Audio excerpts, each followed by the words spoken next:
We are starting with electrochemistry chapter today. और before starting electrochemistry हमें ये पता होना चाहिए what are redox reactions. Redox reactions. हाँ जी, हमने पढ़ा हुआ redox reactions वो reactions होती हैं जिसमें reduction भी होती है और oxidation भी होती है और ये simultaneously होती हैं. साइमल्टेनियसली मतलब एक ही टाइम पे दोनों प्रोसेसेस अगर हों, रिडक्शन भी और ऑक्सीडेशन भी, तो उसको हम क्या कहते हैं? रिडॉक्स रिएक्शंस कहते हैं. और अगर इकट्ठे ये हो रही हैं तो उसको हम बोल देते हैं डायरेक्ट रिडॉक्स रिएक्शन, अगर दोनों साइमल्टेनियसली सेम कंटेनर में हो रही हो. और इनको कहते हैं इनडायरेक्ट रिडॉक्स रिएक्शंस, अगर दोनों किस में हो रही हो? हमारी डिफरेंट कंटेनर्स में हो रही हो, तो उसको हम कह देते हैं इनडायरेक्ट रिडॉक्स रिएक्शन. इसका मतलब क्या हुआ कि रिडॉक्स रिएक्शन एक्चुअल में क्या है? हमारी दो तरह की हैं, direct redox reaction and indirect redox reaction. Redox reaction मतलब जिसमें रिडक्शन और ऑक्सीडेशन दोनों होती है, और डायरेक्ट रिडॉक्स रिएक्शन मतलब अगर दोनों रिएक्शन हमारी साइमल्टेनियसली एक ही कंटेनर में हो तो उसको कहते हैं डायरेक्ट रिडॉक्स रिएक्शन. और अगर दोनों रिएक्शंस हमारी रिडक्शन ऑक्सीडेशन अलग अलग कंटेनर में हो रही हो साइमल्टेनियसली, तो उसको कहते हैं इनडायरेक्ट रिडॉक्स रिएक्शन हम कहते हैं. अब पहले हम पढ़ते हैं कि डायरेक्ट रिडॉक्स रिएक्शन क्या होती है. डायरेक्ट रिडॉक्स रिएक्शन, इसके लिए एग्जाम्पल ले लेते हैं एक. फॉर एग्जाम्पल हमने लिया यहाँ पर एक कंटेनर, जैसे कि बीकर हमने लिया. इस बीकर में हमने जिंक रॉड को डिप किया.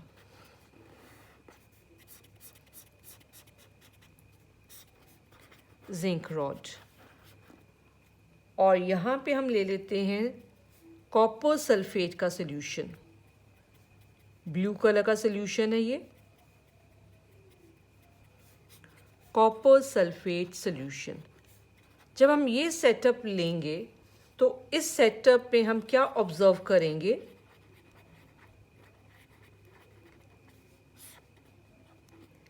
पहली ऑब्जर्वेशन तो ये होगी कि ये जिंक रॉड जो है इसका वेट कम होता जाएगा.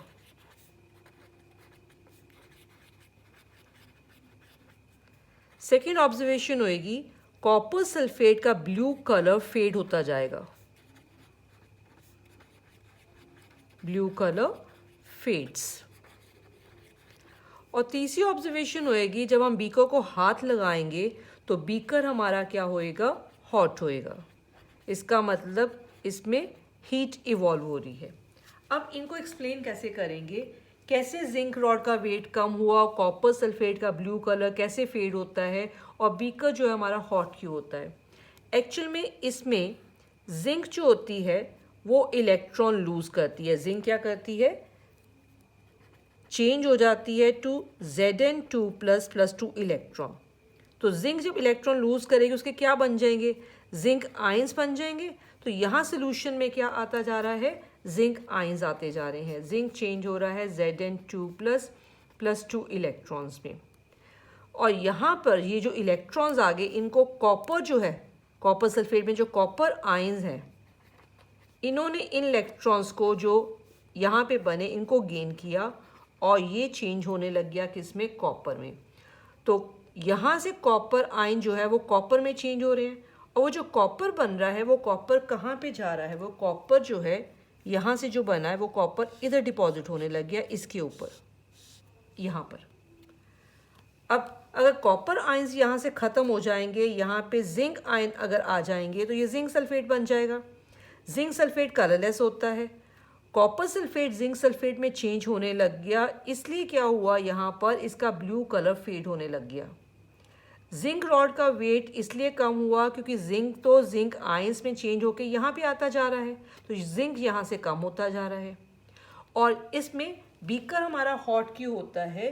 बिकॉज इसमें टेम्परेचर सोल्यूशन का इंक्रीज हो रहा है, टेम्परेचर सोल्यूशन का क्या हो रहा है, इसमें इंक्रीज हो रहा है। उसका रीज़न ये है क्योंकि केमिकल एनर्जी जो है इसमें वो हीट एनर्जी में कन्वर्ट हो रही है। केमिकल एनर्जी किस में कन्वर्ट हो रही है, हीट एनर्जी में कन्वर्ट होती जा रही है। तो यहाँ पर लॉस ऑफ इलेक्ट्रॉन भी हो रहा है और यहाँ पर गेन ऑफ इलेक्ट्रॉन भी हो रहा है। दोनों प्रोसेसेस हो रहे हैं, ऑक्सीडेशन भी हो रहा है और रिडक्शन भी यहाँ पे साइमल्टेनियसली एक साथ हो रहे हैं। लॉस ऑफ इलेक्ट्रॉन भी हो रहा है और गेन ऑफ इलेक्ट्रॉन भी हो रहा है, लेकिन दोनों प्रोसेसेस एक ही कंटेनर में हुए, इसलिए इसको हमने क्या नाम दिया, डायरेक्ट रिडॉक्स रिएक्शन का नाम दिया। ये जो हमारे पास अरेंजमेंट्स वगैरह आते हैं, इनसे हम क्या बना देते हैं, आगे सेल्स बना देते हैं।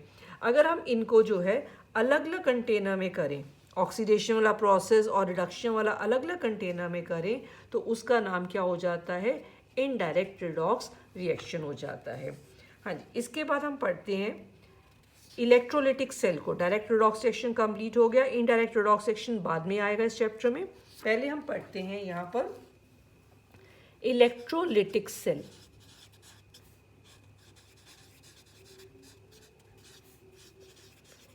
एंड इलेक्ट्रोलिसिस क्या होता है। जिन सेल्स में इलेक्ट्रोलिसिस होएगा उन सेल्स को हम क्या बोलेंगे, इलेक्ट्रोलिटिक सेल्स बोलेंगे। अब इलेक्ट्रोलिसिस की डेफिनेशन क्या होती है, इलेक्ट्रोलिसिस क्या होता है। इलेक्ट्रोलिसिस एक प्रोसेस है जिसमें इलेक्ट्रोलाइट डिकम्पोज करता है। Process of decomposition of an electrolyte by passing electricity.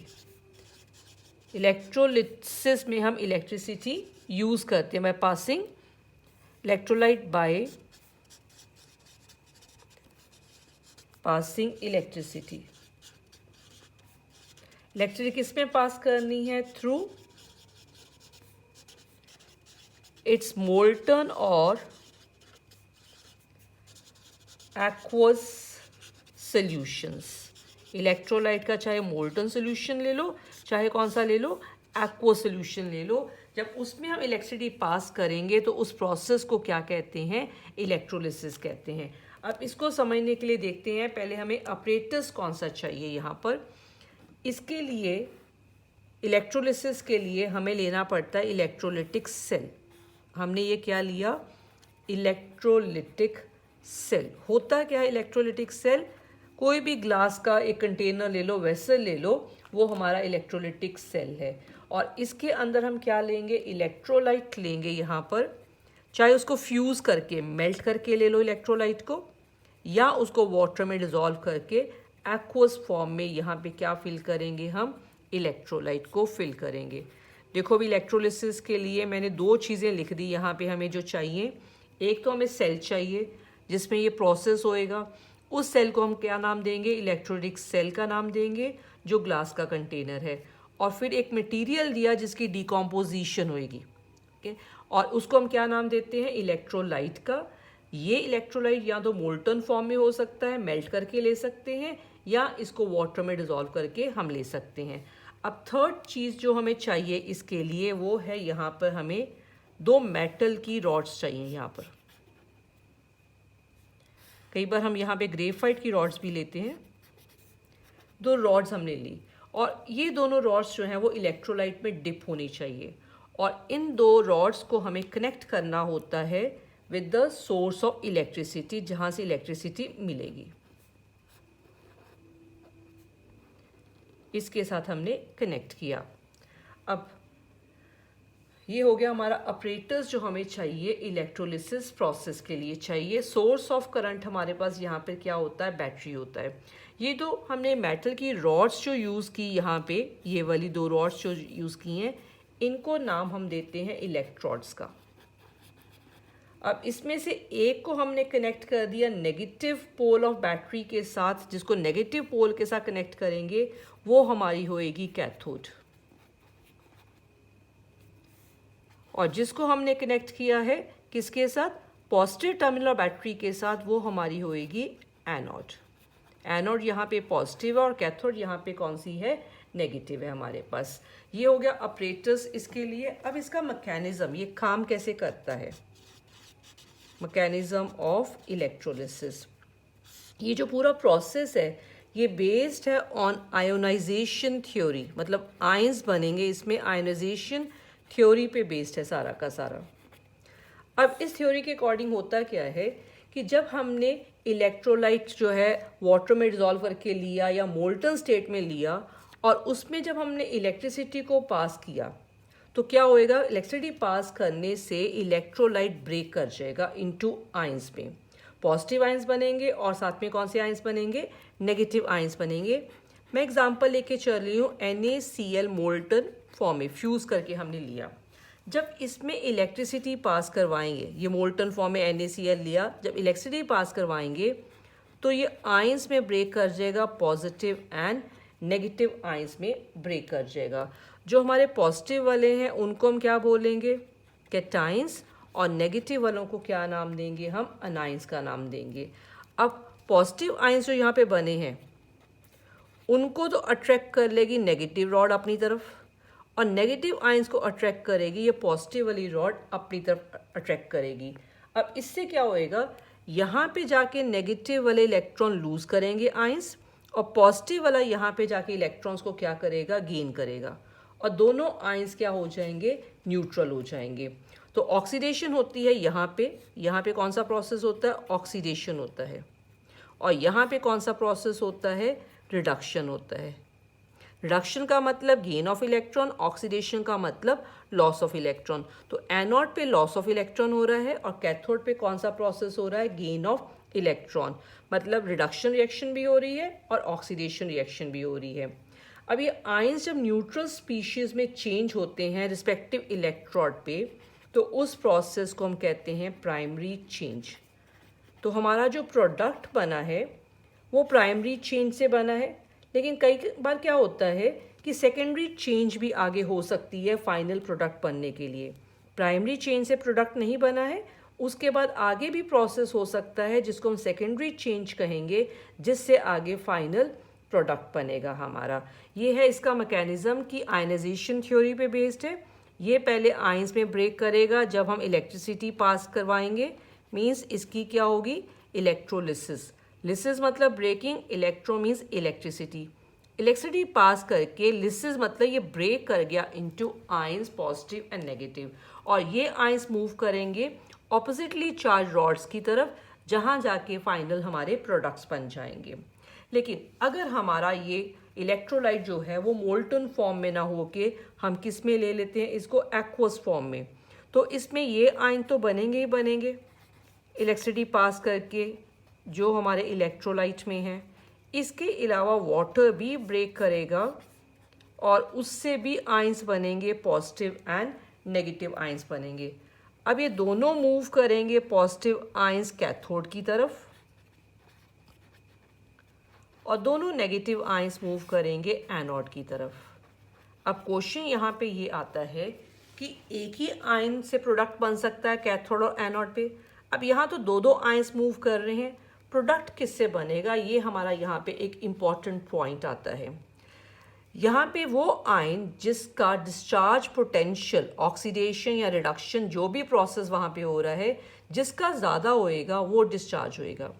जैसे कि Cl माइनस यहाँ पे गया और OH माइनस भी फॉर एग्जांपल यहाँ पे, Cl माइनस और OH माइनस में से जिसका ऑक्सीडेशन पोटेंशियल, क्योंकि यहाँ ऑक्सीडेशन होनी है, जिसका ऑक्सीडेशन पोटेंशियल ज़्यादा होएगा वो आयन डिस्चार्ज करेगा।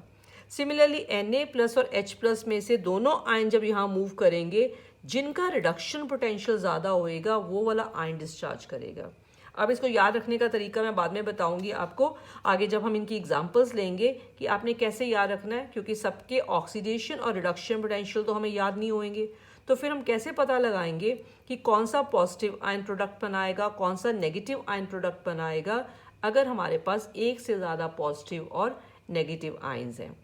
हाँ जी, नेक्स्ट इसके बाद आता है हमारे पास एग्जाम्पल्स इनकी। अब इन एग्जाम्पल्स को लेके हम समझते हैं। फर्स्ट एग्जाम्पल, इलेक्ट्रोलिसिस हम कर रहे हैं मोल्टन लेड ब्रोमाइड की। मोल्टन फॉर्म में लिया, मोल्टन फॉर्म में प्रोडक्ट पता लगाना बहुत इजी है। जो इलेक्ट्रोलाइट में आयंस होते हैं उन्हीं से प्रोडक्ट बनता है। अब यहाँ पे देखो, अगर हमने PbBr2 लिया और इसकी इलेक्ट्रोलिसिस की, क्योंकि ये मोल्टन फॉर्म में है, तो यहाँ हम L लिख देंगे, that is it is in a fused form. Electrolysis से लेड आयन बनेगा और कौन सा आयन बनेगा, यहाँ पे ब्रोमाइड आयन बनेगा। पॉजिटिव आयन मूव करेगा कैथोड की तरफ, नेगेटिव मूव करेगा एनोड की तरफ। अब रिएक्शन कौन सी होएगी, at cathode and at anode. Cathode की तरफ मूव किया कौन सा वाला आयन, लेड, पॉजिटिव आयन, और कैथोड पे इलेक्ट्रॉन गेन करके this will change to lead. अब लेड ही हमारा प्रोडक्ट है तो इसको हम बोलेंगे प्राइमरी चेंज। ये कौन सी चेंज से प्रोडक्ट बना, हमारा प्राइमरी चेंज से प्रोडक्ट बन गया कैथोड पे लेड।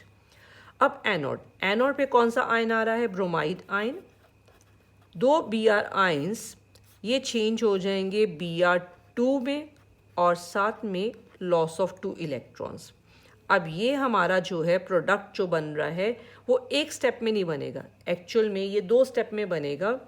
पहले Br-1 जो है वो Br में चेंज होएगा बाय लॉस ऑफ 1 इलेक्ट्रॉन, इसको बोलेंगे प्राइमरी चेंज। अब Br जो है, ये जो बन गए हैं 2 Br हमारे जो हैं आपस में कंबाइन करके क्या बना देंगे, ये Br2, क्योंकि 2 स्टेप चाहिए फाइनल प्रोडक्ट के लिए, तो दूसरे स्टेप को क्या बोलेंगे, सेकेंडरी चेंज। तो हमारा प्रोडक्ट है Br2 और हमारा प्रोडक्ट कौन सा है, लेड। लेड बनेगा कैथोड पे और ब्रोमीन बनेगी हमारी कहाँ पे, एनोड पे। ओवरऑल रिएक्शन, दोनों रिएक्शंस को मिला के हमारे पास ओवरऑल रिएक्शन आ जाएगी। ये और ये दोनों रिएक्शंस को ऐड कर दो तो ये बन जाएगा हमारे पास PbR2 से क्या बना, लेड, और साथ में क्या बना हमारे पास, ब्रोमीन बना। लेड बनेगा एट कैथोड और ये बनेगा एट एनोड। और लेड जो हमारा बनेगा कैथोड पे वो मोल्टन फॉर्म में बनेगा। तो जब हम मोल्टन फॉर्म में कोई इलेक्ट्रोलाइट लेते हैं तो प्रोडक्ट एनोड और कैथोड पे जो बनते हैं वो इन्हीं कटायन और अनायन से बनते हैं। नेक्स्ट एग्जांपल इसके बाद लेते हैं, electrolysis of molten sodium chloride. अब अगर हम मोल्टन सोडियम क्लोराइड लेते हैं तो यहाँ पे देखो NaCl मोल्टन लिया, इसकी इलेक्ट्रोलिसिस की तो we will get Na plus and Cl minus ion बन जाएंगे। कैथोड की तरफ कौन सा आयन मूव करेगा, पॉजिटिव आयन। पॉजिटिव आयन है Na प्लस, ये यहाँ पे इलेक्ट्रॉन गेन करके किस में चेंज हो जाएगा, Na में, तो हमारा प्रोडक्ट हो गया Na। At anode Cl minus जो है 2Cl माइनस क्लोरीन में चेंज हो जाएंगे with the loss of 2 electrons. जो पहला वाला प्रोसेस है हमारा गेन ऑफ इलेक्ट्रॉन है तो ये रिडक्शन है, ये वाला लॉस ऑफ इलेक्ट्रॉन है तो this is oxidation process. Overall reaction, जब हमने ओवरऑल रिएक्शन लिखनी है तो एक चीज़ का ध्यान रखना है, हमने ये दोनों रिएक्शंस को, रिडक्शन और ऑक्सीडेशन को जब हम ऐड करेंगे इलेक्ट्रॉन्स का नंबर इक्वल होना चाहिए, क्योंकि जितने इलेक्ट्रॉन्स का गेन होता है उतने ही इलेक्ट्रॉन्स का क्या होता है, लॉस।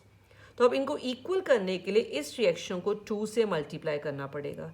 जब 2 से मल्टीप्लाई करेंगे दिस बिकम्स 2Na प्लस, ये बन जाएगा 2Cl minus, electron electron cancel हो जाएंगे, यहाँ आ जाएगा Na प्लस क्लोरीन आ जाएगा हमारे पास।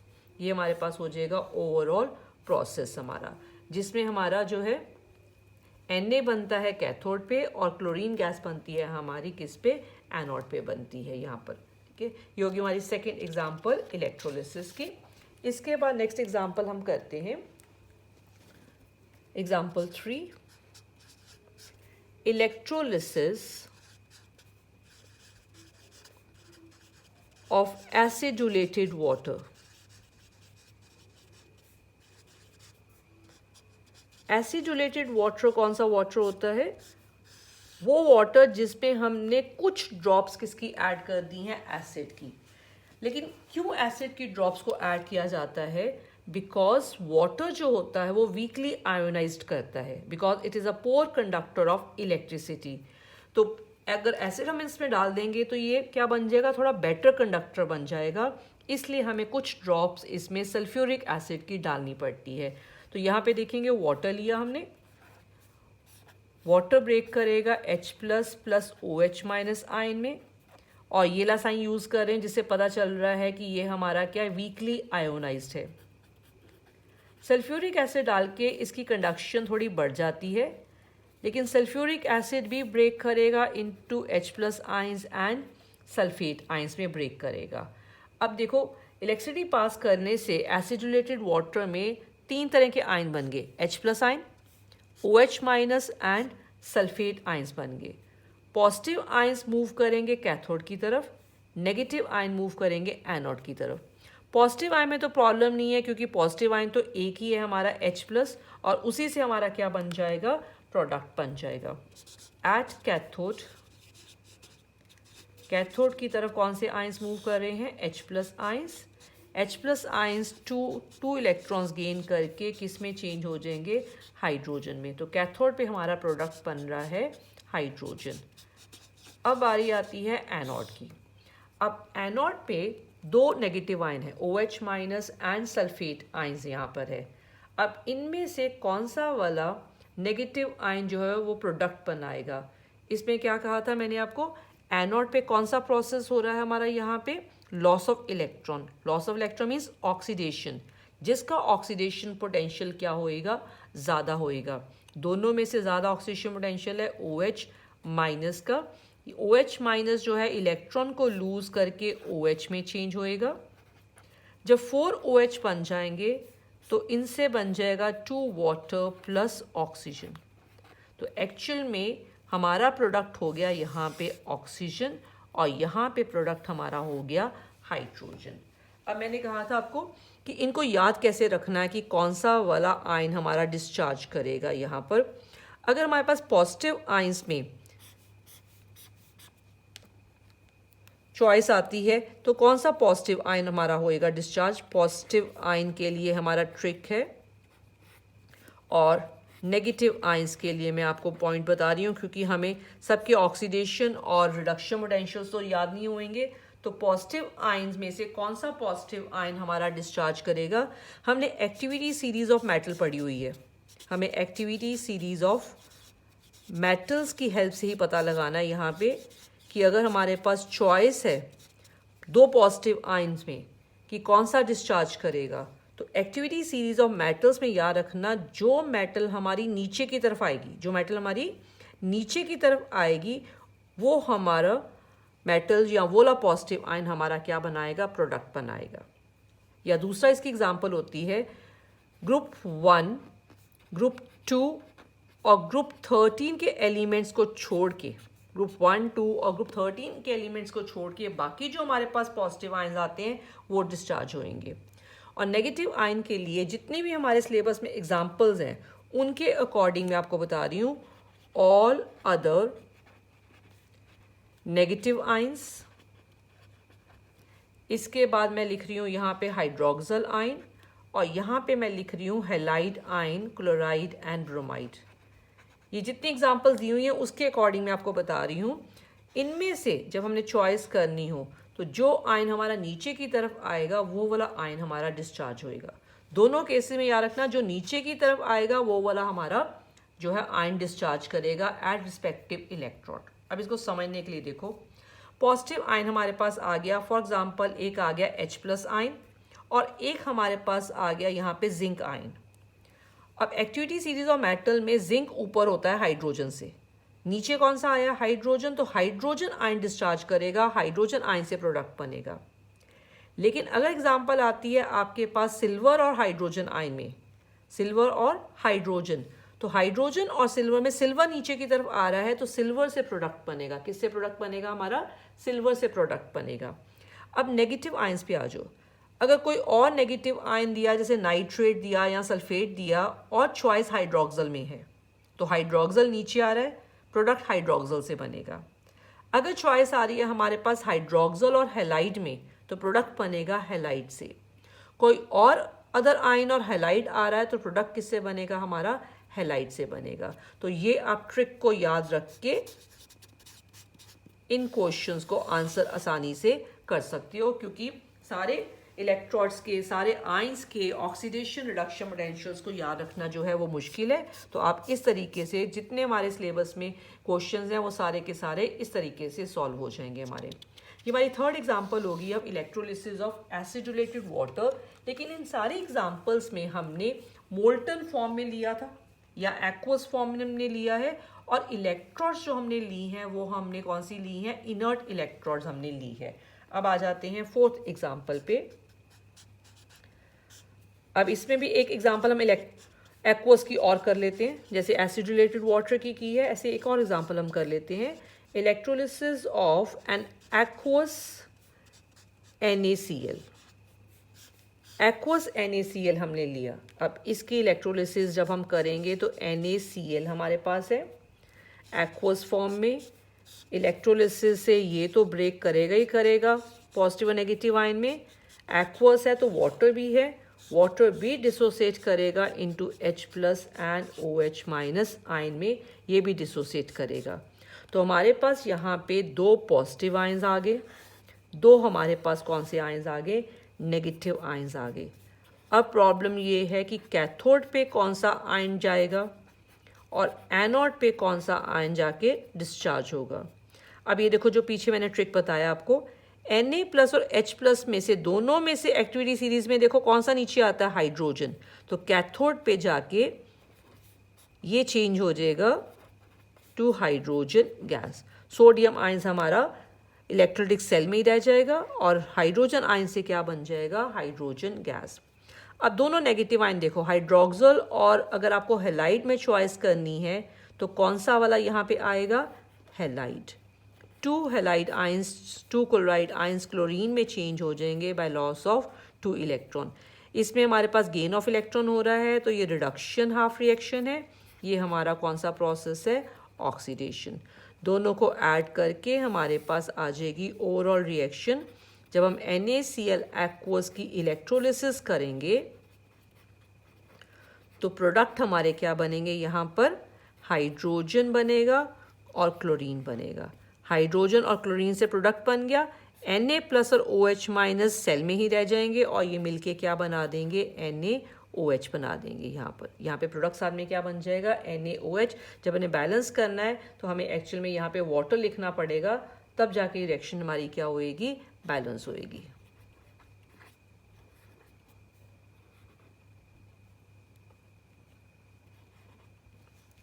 हाँ जी, ये हो गया हमारा, हाइड्रोजन बन जाएगा और हमारे पास प्रोडक्ट कौन सा बन जाएगा, क्लोरीन बन जाएगा eight cathode and anode respectively. अब नेक्स्ट आते हैं बेटा एग्जाम्पल 5 पे। इसमें हम लेते हैं electrolysis of aqueous copper sulphate ले रहे हैं यूजिंग इनर्ट इलेक्ट्रोड। सभी एग्जांपल्स में जितनी भी हमने ऊपर ली हैं सब में हमने इनर्ट इलेक्ट्रोड ली है। नॉर्मली इनर्ट इलेक्ट्रोड हमारी होती है ग्रेफाइट होती है या प्लेटिनम होती है, जो रिएक्शन में इंटरफेयर नहीं करती है। अब हम यहाँ पे कॉपर सल्फेट ले रहे हैं और ये भी हमारा क्या है, एक्वस फॉर्म में है, तो वाटर भी यहाँ पे होगा। इससे बनेंगे copper ion and sulphate ions और वाटर से बनेंगे H+ एंड OH- आयंस। अब फिर से यहाँ पे हमारे पास दो पॉजिटिव आयंस हैं और दो हमारे पास नेगेटिव आयंस है। अब प्रोडक्ट हमारा किससे बनेगा, एट कैथोड। हाइड्रोजन और कॉपर में से एक्टिविटी सीरीज में नीचे कौन सा आता है हमारे पास, कॉपर। तो कैथोड पे प्रोडक्ट बनेगा कॉपर से, ये इलेक्ट्रॉन गेन करके कॉपर में चेंज हो जाएगा। गेन ऑफ इलेक्ट्रॉन है तो ये प्रोसेस हमारा रिडक्शन है। अब एनोड पे कौन सा प्रोसेस हो रहा है हमारे पास, अब देखो सल्फेट और हाइड्रोक्सल है, ये अदर आयंस में आ गया, और हाइड्रोक्सल दोनों में से कौन सा वाला नीचे आ रहा है, हाइड्रोक्सल। तो हाइड्रोक्सल से प्रोडक्ट बनेगा OH- चेंज हो जाएगा OH with loss of electron. जब 4OH बन जाएंगे तो प्रोडक्ट बन जाएगा हमारे पास ऑक्सीजन गैस यहाँ पे। तो हमारे प्रोडक्ट हो गए copper eight cathode and oxygen at anode. इसमें लॉस ऑफ इलेक्ट्रॉन है तो दिस प्रोसेस इज ऑक्सीडेशन। अभी एग्जांपल याद रखना, जब हम एक्वस कॉपर सल्फेट लेते हैं तो प्रोडक्ट हमारे कॉपर और क्या बन रहे हैं, ऑक्सीजन बन रहे हैं। अब मैं नेक्स्ट एक और एग्जांपल ले रही हूँ, लास्ट एग्जांपल इसकी। अब इसको ध्यान से देखना, इसमें हमने इलेक्ट्रोलिसिस करनी है। फिर से हम ले रहे हैं एक्वस कॉपर सल्फेट, लेकिन इसमें इलेक्ट्रोड इनर्ट नहीं है, यूजिंग कॉपर इलेक्ट्रोड जो रिएक्शन में इंटरफेयर करेगी। अब इलेक्ट्रोलिसिस जब होगी तो कॉपर सल्फेट जो है वो हमारा ब्रेक करेगा कॉपर आयन में और सल्फेट आयन में, एंड वाटर भी ब्रेक करेगा into H+ and OH- ions. तो इलेक्ट्रिसिटी जब पास करेंगे ये कॉपर और H+ आयंस ये जाएंगे हमारे कैथोड की तरफ और नेगेटिव आयंस हमारे मूव करेंगे किस तरफ, एनोड की तरफ। अब देखते हैं कैथोड पे और एनोड पे कौन सी रिएक्शन होगी। अब कॉपर और हाइड्रोजन आयंस जो हैं वो कैथोड की तरफ है, लेकिन इसका कॉपर आयन का डिस्चार्ज पोटेंशियल जो है वो हाइड्रोजन के कंपैरिजन में कम है। तो इनमें से डिस्चार्ज कौन सा होएगा, जैसे अभी मैंने बताया हाइड्रोजन और कॉपर में से कौन सा वाला हमारा होएगा, copper ion, because activity series में ये हाइड्रोजन से नीचे आता है। अब इसमें क्या हो रहा है, gain of electron. Gain of electron का मतलब ये प्रोसेस हमारा हो गया रिडक्शन। अब आते हैं इसके बाद एनोड पे। एनोड पे क्या होगा, अनलाइक कॉपर सल्फेट की इलेक्ट्रोलिसिस जो हमने अभी की है यूजिंग प्लेटिनम इलेक्ट्रोड, यहाँ पे इन दोनों नेगेटिव आयन में से कोई भी आयन जो है वो डिस्चार्ज नहीं करेगा, क्योंकि यहाँ पे कॉपर इलेक्ट्रोड है। जो कॉपर इलेक्ट्रोड है उसमें क्या होता है कि उसका डिस्चार्ज पोटेंशियल इन दोनों से क्या हो जाता है, कम हो जाता है। तो अब यहाँ पे एक्चुअल में कॉपर जो होती है वो इलेक्ट्रॉन लूज करने लग जाती है, इन आयंस को डिस्चार्ज नहीं होने देती है। इंस्टेड खुद कॉपर किस पे चेंज होने लग जाती है, मोर इजली ऑक्सीडाइज हो जाती है, क्योंकि लॉस ऑफ इलेक्ट्रॉन हो रहा है, इजली ऑक्सीडाइज हो जाती है as compare to sulphate and hydroxyl ions. Copper आसानी से ऑक्सीडाइज हो जाएगी और प्रोडक्ट हमारा क्या बन जाएगा, कॉपर इलेक्ट्रोड ही कॉपर आयंस में चेंज होने लग जाएगी। तो नेट रिजल्ट हमारा क्या हुआ यहाँ पे, net result of electrolysis is that copper is deposited at cathode from the solution and same amount, equivalent amount of copper from anode dissolves into the solution as Cu2+ ions। तो एक तरीका इसका याद रखने का ये है कि जब भी कोई रिएक्टिव इलेक्ट्रोड वाला इलेक्ट्रोलिसिस का क्वेश्चन आता है तो जो रिएक्शन कैथोड पे हो रही है एनोड पे वही रिएक्शन हमारी रिवर्स करके हो जाएगी रिएक्शन। कोई भी नेगेटिव आयन इनमें से डिस्चार्ज नहीं होएगा, जो इलेक्ट्रोड है एनोड पे वही इलेक्ट्रॉन लूज करने लग जाएगी, क्योंकि वो आसानी से क्या होती है, ऑक्सीडाइज होती है। तो प्रोडक्ट हमारे कौन से बन गए, कैथोड पे तो कॉपर बना, लेकिन एनोड खुद जो है कॉपर वो किस में चेंज होगी, कॉपर आयंस में, और वो किस में डिसॉल्व करती जाएगी, सोल्यूशन में डिसॉल्व करती जाएगी। ये हमारी एग्जांपल्स कुछ होगी जो इलेक्ट्रोलिसिस के साथ लिंक करती हैं हमारी। ये टॉपिक हमारा कंप्लीट है।